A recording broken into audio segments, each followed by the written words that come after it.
Welcome to What is Going On for new thought from the edge of Om. Each week on OMTimes flagship radio show, veteran broadcaster, author, and media consultant Sandy Sedgbeer conducts thought-provoking interviews with inspirational authors, artists, musicians, scientists, speakers, and filmmakers who are working at the point where spirituality and science meet consciousness at the very edge of Om. Here is your host, Sandy Sedgbeer.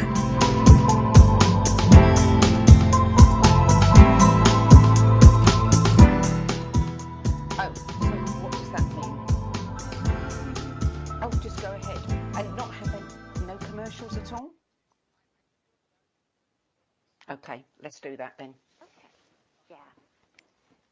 Okay, thanks. Hello. Food is undoubtedly one of the greatest pleasures in life.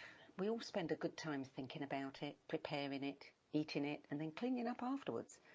But how many of us have ever thought about the many activities associated with food as a spiritual practice? What if, instead of seeing these activities as chores or engaging in them purely for pleasure, we could use them to increase our kindness and care, and as reminders of how we wish to live out the values that bring meaning to our lives? Venerable Thubten Chodron has been a Buddhist nun since 1977. She's been a close student of the Dalai Lama, with whom she's co-authored several books, and is founder and abbess of Sravasti Abbey. I have problems pronouncing that one of the first Tibetan Buddhist Training Monasteries for Western monks and nuns in America. Known for her warm, practical and humorous explanations of how to apply Buddhist teachings in daily life, Venerable Chodron joins us today to talk about her latest book, The Compassionate Kitchen, in which she shares some of the practices from the Buddhist tradition that help us make eating become part of our daily spiritual practice. Venerable Thubten Chodron, welcome to What is Going On. Thank you, Sandy. Now, you were born in Chicago in 1950 and you grew up near Los Angeles. You graduated with a BA in History from the University of California, and after travelling through Europe, North Africa and Asia for 18 months, you received a teaching credential and went to the University of Southern California to do postgraduate work in education. You also worked as an elementary teacher at the same time in the Los Angeles City school system. And then in 1975, you attended a meditation course, after which you went to Nepal to study and practice the Buddha's teachings. What did you find in Buddhism that took you away from your Los Angeles teaching career to become an ordained Buddhist nun? Well, I was looking very much for meaning in my life, some long-term meaning, and I was asking a lot of questions about this. I thought meaning had something to do with helping other people, so that's why I went into education. But then when I went to a meditation course as in the summer vacation and encountered Buddhism, it really made sense to me. The teachers encouraged us to think about what they said, to test it out with logic and reasoning and see if it made sense, and also to test it out through, the meditation practice and seeing if that helped us. So I did both of that, looking at it through reasoning and also doing the practice, and I found it really made sense, and it helped me quite a bit. And so I wanted to learn more. I had a very strong feeling that if I didn't learn more about Buddhism, that at the end of my life I would have deep regret. So I quit my job and I went to Nepal and India, where these teachers were, because it was very difficult to encounter Buddhist teachings in English in the U.S. at that time. So I went back to Asia and spent time in the Tibetan community. Had you had any, religious upbringing particularly? Yeah, my family was Jewish. It wasn't very religious, but, I had a spiritual upbringing, but it didn't really make sense to me. So I realized a lot of the ideas about a creator God, they make sense to other people, they help other people, but it just didn't resonate with me. However, I am very appreciative to my Jewish upbringing for teaching me good ethical conduct, and also the concept in Judaism of tikkun olam, to repair the world, to heal the world. And so that, already had in me the ideas of love and compassion and service. And when I encountered Buddhism just really took off and showed me how to develop those qualities in a very practical way. When you left America for Nepal, did you have any idea at that point that you may one day become a Buddhist nun, or were you just following your heart and seeing where it led? Actually, after encountering the Buddha's teachings, I knew rather quickly that I wanted to ordain, which is very surprising. And now when I meet people who have that experience, I'm a little bit skeptical. Well, why so soon do you want to ordain? But with me, it's like I knew, and, so I went to Asia, and after living there for a while in the monastery, then I requested my teacher for ordination. Now, you've studied and trained all over the world. I mean, living and practicing Buddhism in India and Nepal under the guidance of His Holiness the Dalai Lama and other Tibetan masters. You directed a spiritual program in Italy for 2 years, studied at a monastery in France, was a resident teacher at a Buddhist center in Singapore, and you spent 10 years as a resident teacher at Dharma Friendship Foundation in Seattle. You're one of the first generation of Western bhikshunis who brought the Buddha Dharma back to the USA. Tell me first, what is the Buddha Dharma? The Buddha Dharma refers to the Buddha's teachings, the Buddhist doctrine. That's the meaning of the word. Right. And you then went on to establish one of the, in fact, the first Tibetan Buddhist Training Monasteries for Western monks and nuns in America. What inspired that decision? Did you just wake up one morning and think, I'll start a monastery? Or was it a long thought-out process? Well, when I first went to Nepal, I was living at a monastery, and I like very much living in community. Of course, it has its challenges, but the Buddha set it up so that we live together and live in community, because that way you have a lot of support from your environment and from the people around you. And being one of the, first generation of Tibetan monks and nuns, Westerners, in the tradition, we didn't have any monasteries. There were Dharma centers, but the Dharma centers were geared towards the lay people and not towards a monastic way of life. So I always had this feeling of, I just want to live in a monastic environment so that we can really practice according to our precepts and, not have so much distraction. So, so I lived in various situations, in Dharma centers. I lived alone. But all the time in my heart, I really wanted to start a community, because there wasn't one, and we need this for the Buddha Dharma to spread and prosper in the West, and to make it available for other people. And so that was kind of the inspiration to start a monastery. So let me tell you, if people had told me when I was 20 that I would be a nun and that I would start a monastery, I would have told them they were out of their mind. But, our life often turns out to be very different than we had initially thought. Absolutely. So what were the challenges that you had to face? I mean, it's the first one. You're a woman. Where were you going to find the property? How were you going to support it? Where was the money coming from? I mean, how did you deal with all that? That was exactly what I went through, because there was no big organization behind me. It was, I have been teaching in various places for a number of years, And of course, the students there supported me, but I didn't need very much. I wore the same clothes every day. I didn't wear makeup. I didn't go to the movies. I didn't drink. So it was relatively easy to support me. But starting a monastery, entailed purchasing property.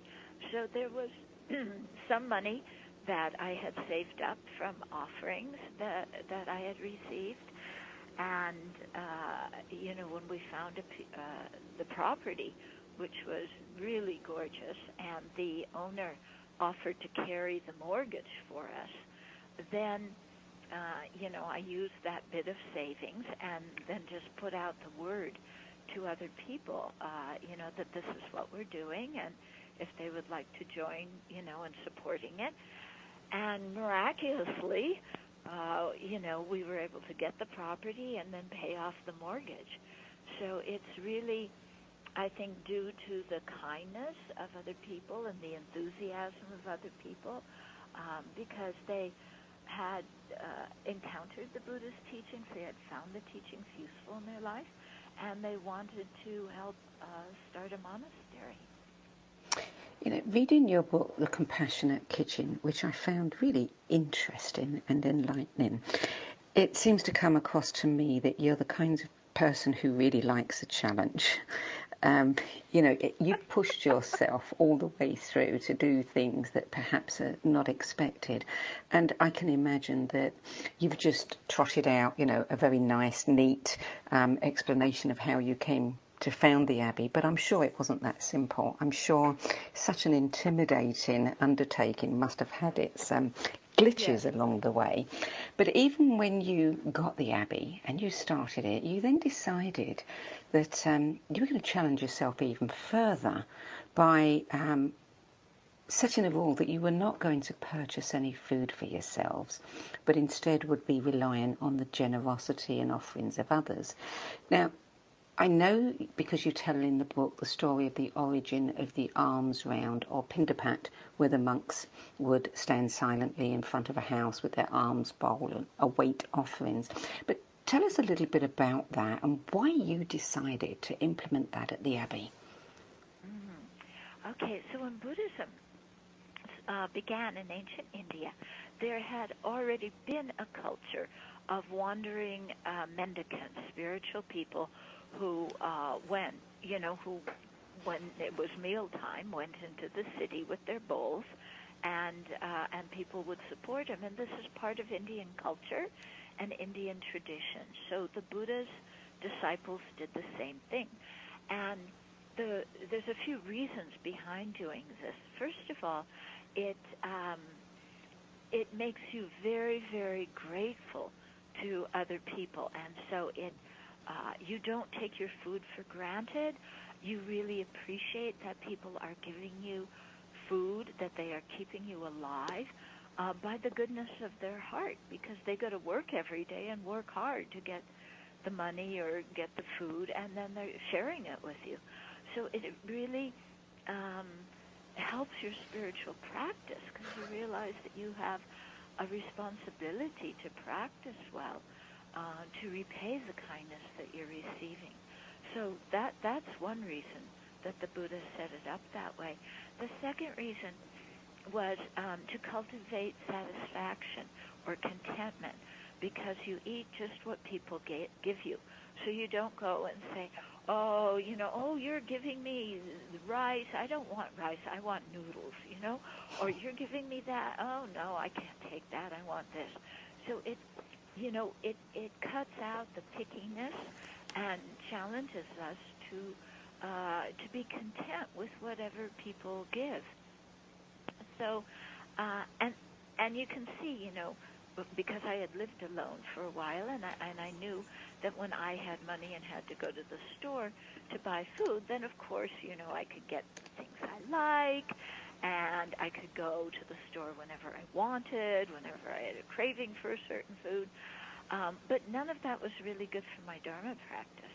And so, in starting the monastery, I really wanted to go back to the idea that the Buddha had for his community.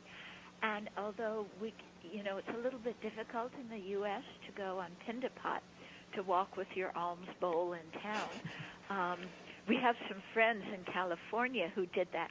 They had to get a parade permit from their local government because there were a group of monastics walking in a line. Americans don't know what to do with this. It's not part of our culture. So I thought the best way to do it would be, just to say that we'll only eat the food that people offer us. We won't go out and buy our own food. And so when I set the monastery up like this, people told me, you are crazy, because we're out kind of in nature. We're not in the middle of a town. They said, you will starve to death. People will not bring you food. Come on now. And I said, well, let's just try it and see what happens. And when I arrived here to move in, people had already filled the refrigerator. There was only one time when we had finished the food in the refrigerator, but there was still some canned food. That was the lowest we ever got. And ever since beginning, we haven't starved at all. And people have been incredibly generous with us. And I think this brings out the kindness in people, because people, they come here. We have retreats. We don't charge for the retreats. We depend on the food people bring to feed not only the community, but all the people who come here to study and meditate with us. And they come and they offer it, and they're very happy to make offerings like this. I think that being generous makes people's minds happy, and so doing it this way, people are generous to us and enables us to be generous in return. So we give all the teachings free of charge. We don't charge for things. And then in that way, everybody can, we have what we call an economy of generosity, where everybody feels good about being generous to others. Whereas, if you charge people for things, then it's just business, and that has no spiritual impact on people. What a great model. Really, we love this economy of generosity. You tell lovely stories in the book about how a newspaper came and did an interview with you in the early days, and after that people just responded, people in the community just responded tremendously and very generously, bringing you food, and you've not really had any problems since. Is there always enough, or does it sometimes get a little bit low and you feel you've got to eke out what you've got? No, we haven't had that. There was that one time that I mentioned at the very beginning, but not since. Occasionally we'll run out of this or that, and that's just part of our practice, to be content with what we have. So, okay, for a few days there's no fruit, or for a few days there's no salad.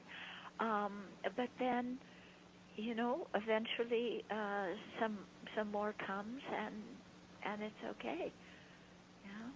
So it's quite amazing. And, from time to time we have too much, and so we share it with the food bank, the local food bank. That's wonderful. Now, what was you've written many, many books, and they've been translated into many languages. What was your motivation for writing this particular book? This book, let's see. Well, first of all, I have to say about writing in general, I never had the intention to write books. In college, my essays always came back, marked up and ready. So this was not my idea to do.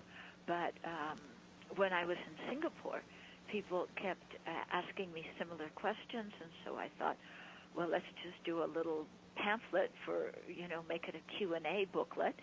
And I did that, and that went well, and then people started asking me to write things. So in the case of this particular book, because all the practices that are mentioned in here, we do at the Abbey. One day, well, over a period of days, actually, I was giving teachings on the meaning of these practices so that the monastics who live here know the meaning of the verses that they're chanting, and they understand why we do what we do. And so these were videoed, and we have a YouTube channel. They were put on that.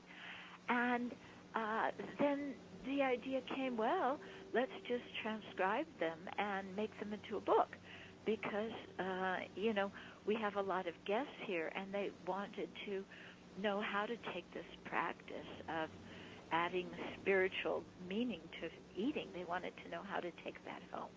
And so that's how the idea for this book came about. So in the Compassionate Kitchen, you talk about intention being the most important aspect of any action, and how this relates to our motivation for eating. Can you expand on that a bit for us? Yeah. In Buddhist practice, our intention, our motivation is what really determines the value of the action that we do. Okay? So it's not how we look to others and whether others praise us or blame us. Because we all know how to act phony and pull the wool over people's eyes and make them think we're better than we are. But in Buddhist practice, doing that is not spiritual practice. Our spiritual development does not depend on people praising us. So it depends on our motivation, our intention. Why are we doing what we do? And, with this fast-moving world and with our senses always directed outwards towards, the things and people in our environment, we so often don't really check up, why am I doing what I'm doing? And so after a while, you'll see people in their lives, they'll be in the middle of a situation and they'll go, how in the world did I get myself in this situation? Why am I here? Why am I doing this? And so that's because we so often, don't bother to think about what is really my motivation. We just act on impulse. So in spiritual practice, it kind of slows you down, and you have to really think, why am I doing what I'm doing? And so in terms of eating, we have in the book the 5 contemplations that we do before we eat. And this really helps us set our intention for why we're eating and what, for the purpose of eating. And then having accepted the food, what our job is, what our responsibility is to repay the kindness of the people who offered it. It's in stark contrast to what we're seeing in the world, where there's been an explosion of late in interest in cooking, in food preparation, in food competitions, food TV programs, and in the technology of food, where now we have chefs who everything is created according to science. And clearly, all of these people, when we watch them on television, they love what they're doing. Many regard preparing food as a meditative practice. But the motivation, I'm not sure that the motivation, the intention, is the same intention as we're talking about in the Compassionate Kitchen. Yeah, I don't know other people's intentions, but I do know that it could be very easy to have the intention of producing something that is pleasurable, sense pleasure for other people. There could be so many different kinds of motivations, and with TV programs, who knows, what are really, why they're really doing it. But let me just tell you about the 5 contemplations that we think about before we eat, because this really sets the stage for the motivation.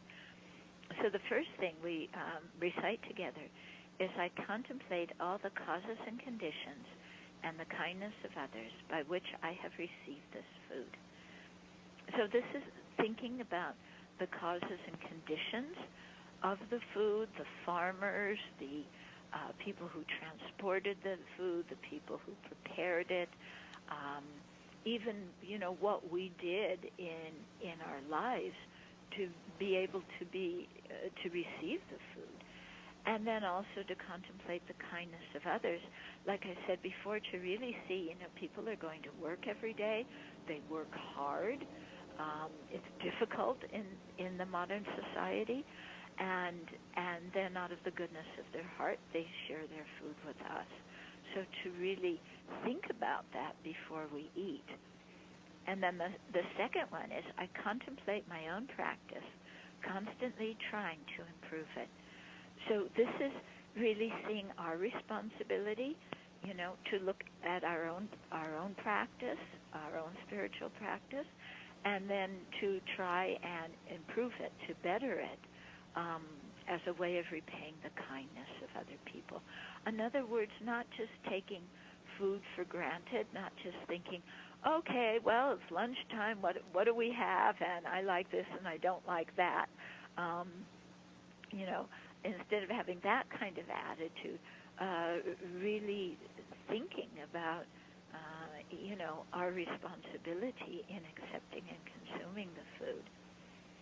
And then, and so this is already turning our mind, so we're not just thinking about, what's good and, do they have what I like, and am I able to get to the buffet before everything I like is gone, or is it all going to be gone before I get there?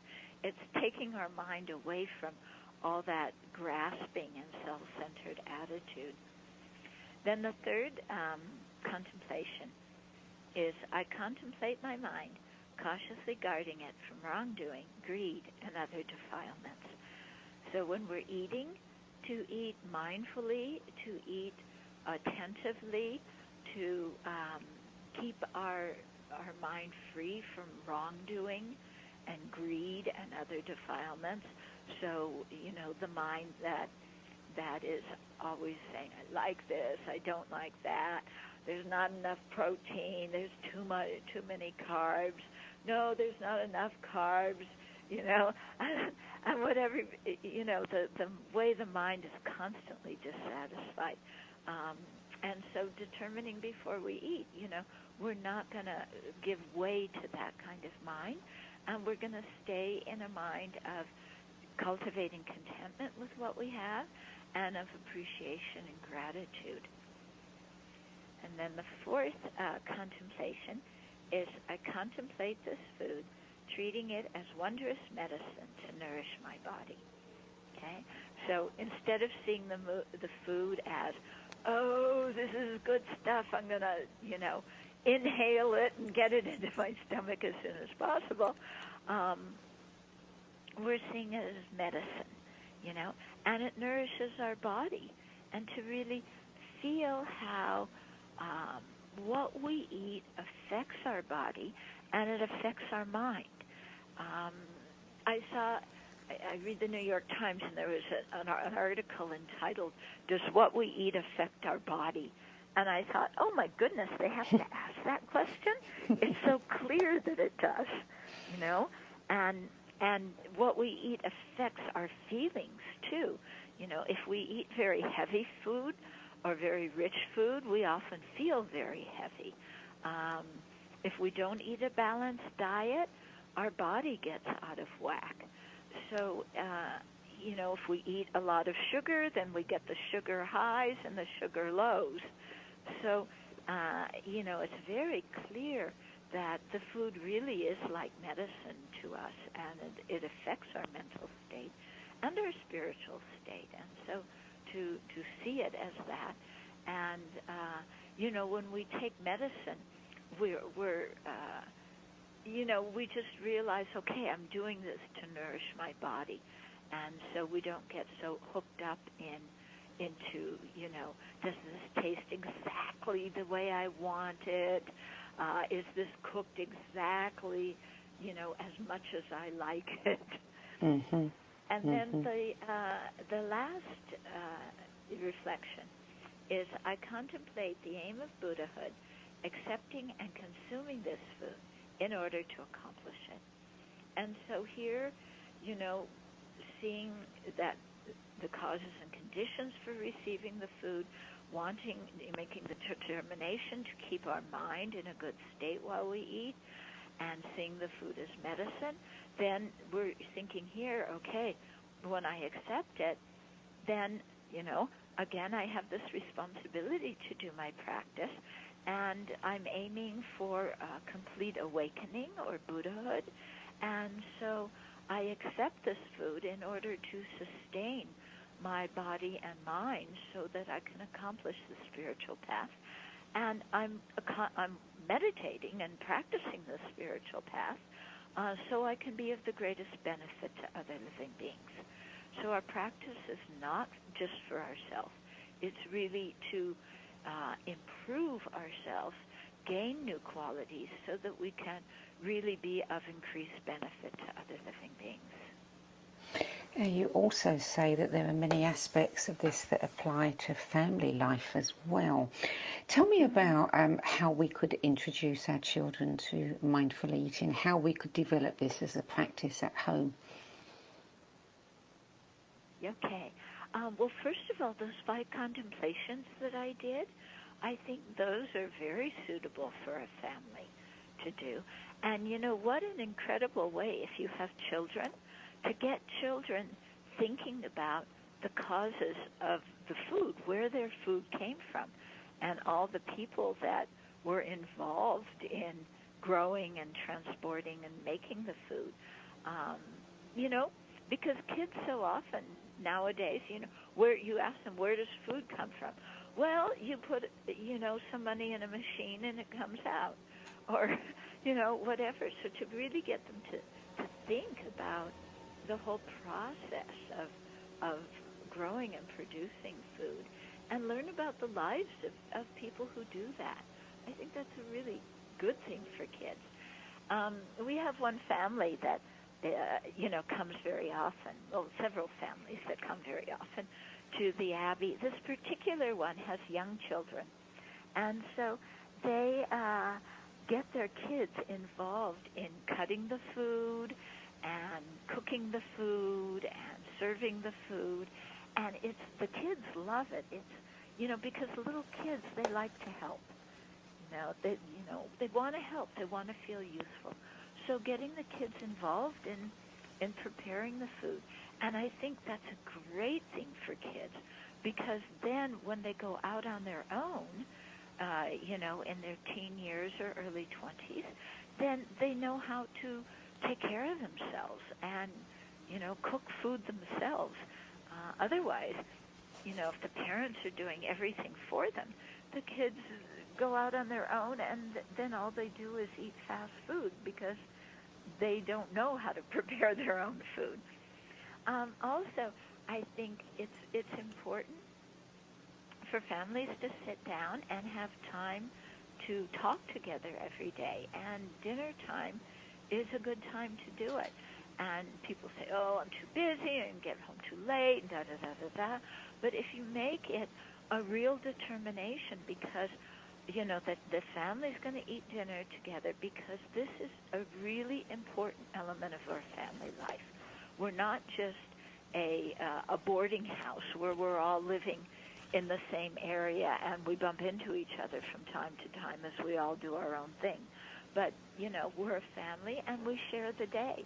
And so sitting down to eat and, taking the time to really talk to your kids, because I think very often parents feel rushed and, they're always saying to their kids, get dressed, brush your teeth, do your homework.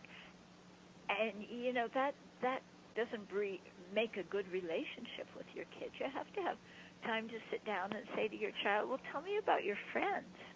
What do you do with your friends? What do you talk about with your friends? Or what did you learn in school today? Or I know one family that goes around, and in the evening when they eat dinner, they each say something that they learned that day, including the parents, so that everybody is sharing how they're growing on a day-to-day basis. And so taking the time to have these kinds of conversations about what you're feeling, what you are seeing and experiencing, and what that means to you as a human being. Even, what you hear in the daily news and how that's affecting you. And, to communicate with your family members about that. It's a wonderful kind of thing to do, starting when the kids are little and, going through teenage years, because that way, when you do that, you're able to teach your kids values. If you don't have time to listen to your kids and what's going on in their lives, then there's no time to discuss how do you handle difficult situations, or what do you think about when somebody does this, or when this is going on in the world. And I think kids need that time to discuss things with their parents, so the parents can teach them values, and also so the kids can learn to think for themselves about what they consider is valuable and their ideas for how to handle situations. So I think, all of this is really part of becoming close as a family, and for the parents and the kids to take some time out each day, and you remember the spiritual foundation of their life. I think that's incredibly important nowadays. You share stories too of supporters who practice the Dharma at home with their families, and how it's, in two particular cases, they had an unhealthy relationship with food in the past, and how it actually helped them to balance their attitude. That must be very rewarding. Yes, it's very rewarding, and that's why I included their stories in the book. One woman who was anorexic, and and then when she really started to bring spirituality into her relationship with food, she was she learned how to take care of herself. And then the other man who told the story, he was, what did he say? He weighed 350 pounds when he was a teenager, something, ghastly like that. And then he really began to see that his eating problem had a lot to do with how he felt about himself. And he's a real character and has a great sense of humor. So he started calling himself, his name is Bob, he started calling himself Bobby Sweetheart, and giving himself some compassion, giving himself some empathy, and seeing his good qualities. And as he did that, then the energy to overeat began to fade away, because there was some contentment in his mind about who he was. And, he developed some self-respect. And he lost that weight. He became a dietitian with Kaiser Permanente. And, he kept the weight off the rest of his life, and is eating very, very healthily. What's the reaction that you're receiving to this book, which, is probably different, but maybe not so far removed from what you share in your other books in terms of philosophies? Yeah, the reaction's been good. The people have been very interested in it. The publisher especially. I was a little bit surprised, actually, how interested the publisher was in this book, because they've really promoted it. So they see something, that is a need in society that the book fulfills. So we've had a very good response to this. I would imagine that visitors to the Abbey, people who come on retreat as well, will find that book very useful to take home with them. Yes, yeah. But it's meant not only for the visitors, but, to the Abbey, but for everybody. Yes. So let's talk about some of the other things that the Abbey does and other resources that you offer to people. I mean, you've done a lot of work in the community. You've done work in prisons, you've done work with homeless teenagers, etc. Tell us about some of the outreach that you do in the community. Okay. Well, first of of all, part of our philosophy is, to cultivate loving kindness and compassion in our own hearts, but then also to show them, and to be of service to society. So, for example, with the prison work, I never intended, again, another thing I never intended to do, but one day I got a letter from somebody in a federal prison in Ohio asking, for Buddhist resources and having questions about Buddhism. So we started corresponding. I didn't think twice about answering his letter. There wasn't a thing of, oh no, there's a prisoner who's writing me, it's dangerous. There wasn't that thought, because I've taken precepts to, when people ask for help, to do whatever I can to be of service to them. So I saw, I can send this guy some books, I can answer his questions. And then he began to tell other people that he knew in prison, and the word kind of spread, and then other prison groups contacted us, and then pretty soon, it just developed organically. And now we correspond with, there's over 1,000 inmates in our database. We send them books, we send them materials. We do a retreat every year that we invite them to join, even though they're meditating in prison. And I go on and do talks in prisons, prison visits, and other people in the Abbey do. And it's a program that just developed very naturally, and it's so rewarding because these are people that society has thrown away. They just say, oh, somebody's a criminal. They give them the label criminal, so sign them off. They're worthless. And that's not true at all, These people have talents, they have interests, they have feelings, and through our work we can really see some of the people change and develop, to think about their lives, to think about what is valuable. It's very, very rewarding to see this. And also, we've learned a lot through this, and there's a lot of discussion now in the press about prison reform, and I really see the value in this because by talking to guys who are living in prison, I've really come to see what the system is like and how much it needs improvement. Our criminal justice system is not just. We need to do better than this.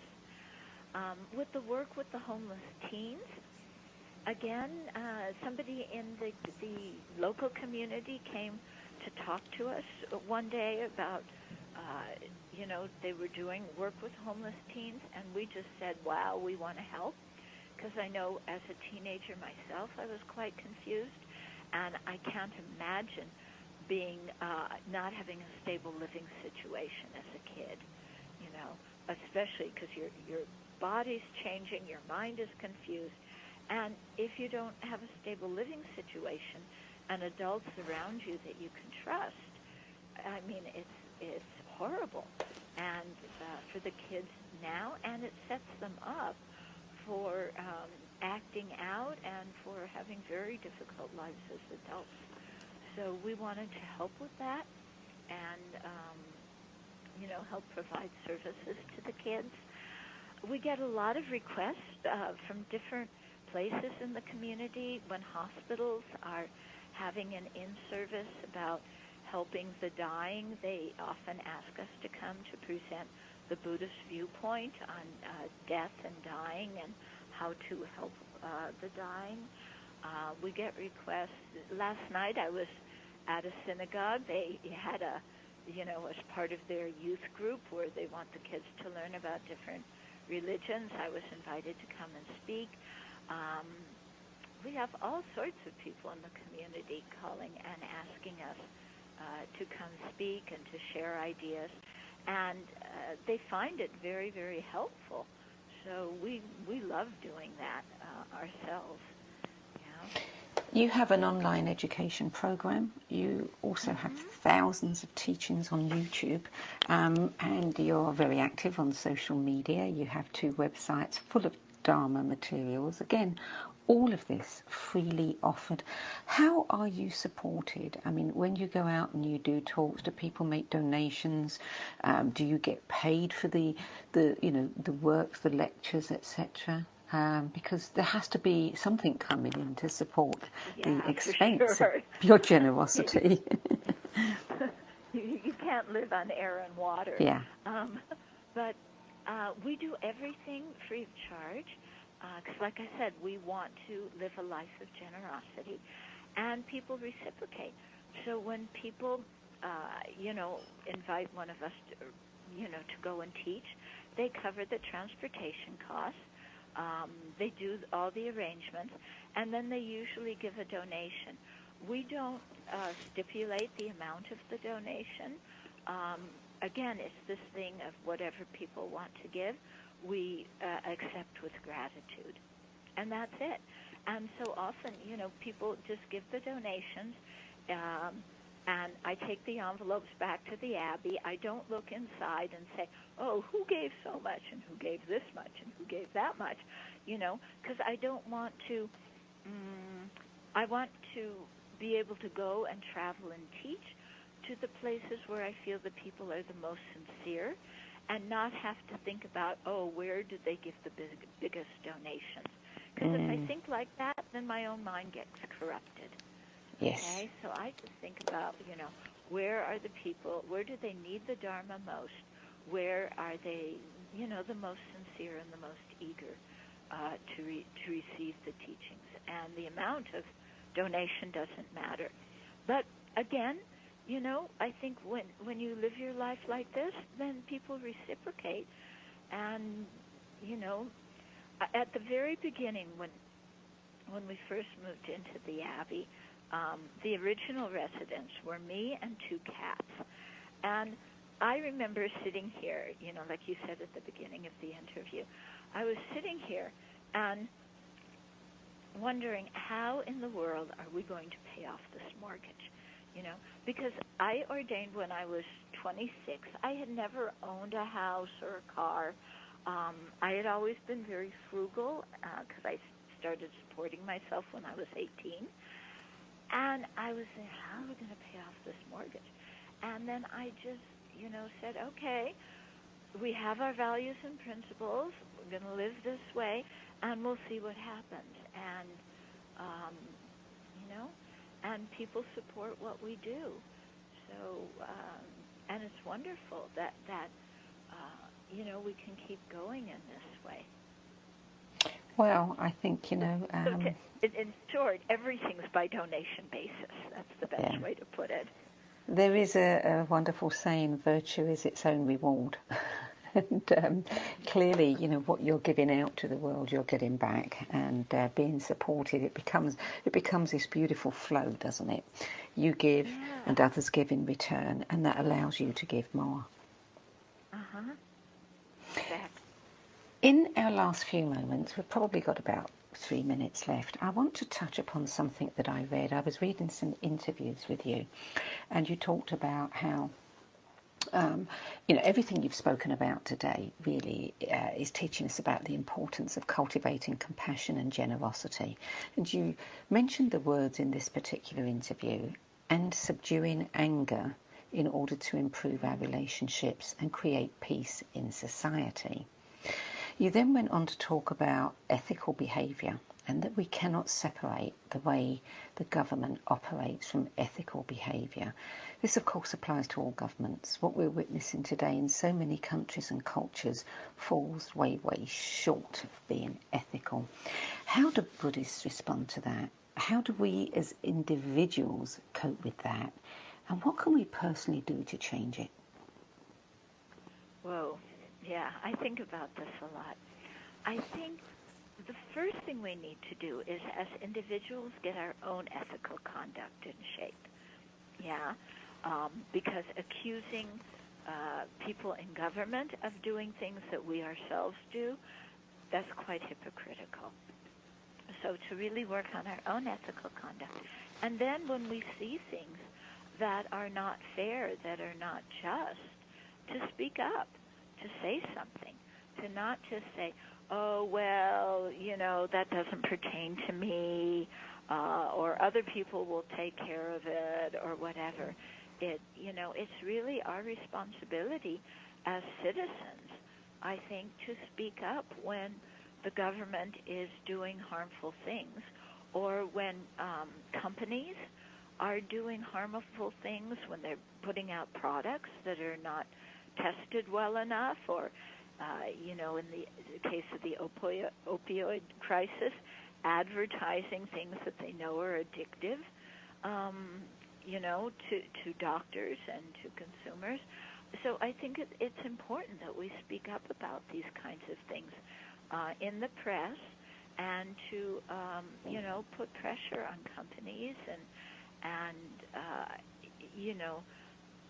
really, we live in this world and we need to take care of it, and we need to take care of each other, because if we don't take care of each other, then we're going to live in a world with a lot of unhappy people. And when other people are unhappy, they're going to make our lives miserable. So the Dalai Lama says, if you want to be selfish, be wisely selfish and take care of others. Because if we care for others, we're going to be a lot happier ourselves. But of course, we also want to care for others, because they're living beings, and just like us, who want happiness and don't want suffering. So I think our civil rights in this country, our right to vote, our right of assembly, our right, a free press, these kinds of things are quite important. I also think that tech companies have a responsibility to really think about what the effects of their actions are. And scientists have this responsibility too, because it's not just, this is such an interesting thing to research, or such an interesting thing to puzzle to solve and see if we can create technology that will do this, that, and the other thing. But to think of what the repercussions on society are going to be, because we're now seeing, we thought the tech revolution was fantastic. We're all going to be interconnected now, but now we're seeing that is also enhancing the power of white nationalism. Yeah. It's, we're with face recognition, will we still have privacy? The way our political opinions are able to be swayed by fake news and false messages put on by, other governments who want to affect our elections. So we really need to think about the technology and how it can be used. Okay, I'm sorry. We're going to have to end it there. I think we've gone over. Venerable Thubten Chodron, thank you so much for joining us today. Thank you very much, Sandy. Thank you. The Compassionate Kitchen, Buddhist Practices for Eating with Mindfulness and Gratitude, published by Shambhala Publications. I'm Sandy Sedgbeer. Thanks for joining us today, and we'll be back next week.